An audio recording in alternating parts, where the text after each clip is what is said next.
wala akong expectations of acquittal or a verdict guilty. Basta sa akin lang ay tinanggap ko na kung ano yung magiging verdict. Whether guilty man yun or acquittal, I'm already at peace.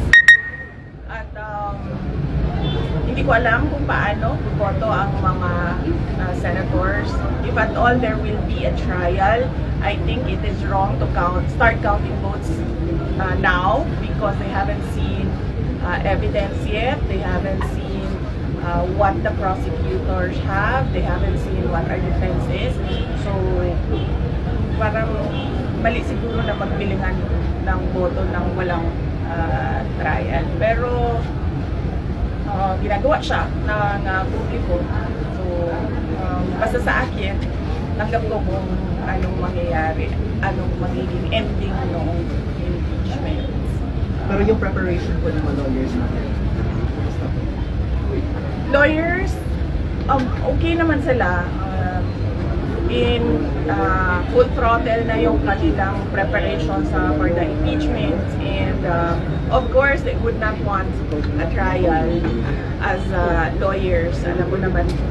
Alam naman natin ang galawan ng mga abogado, no? Marami silang mga paraan sa batas as a legal recourse for their clients. But sinabihan ko na rin talaga sila, really, I truly want a trial because I want a bloodbath talaga.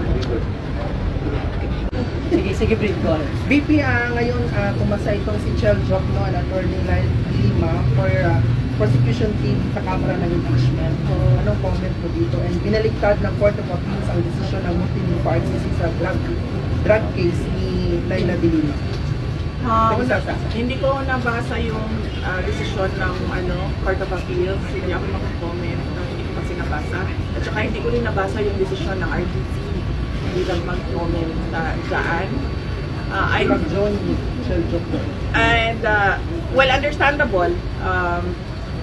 Kay Laila de Lima and kay Chel Jokno, they've been very vocal anti-Duterte since birth. Yes. In fact, wala pa sa mapa si dating Pangulong Rodrigo Duterte to become president, ay anti-Duterte na talaga si Secretary de Lima. So, understandable na sasali sila sa prosecution. Last na, VP, sinabi ni Representative Chua na nagtataka daw siya kung bakit nanalo yung mga pro-impeachment congressman sa 2025 elections. Nagtataka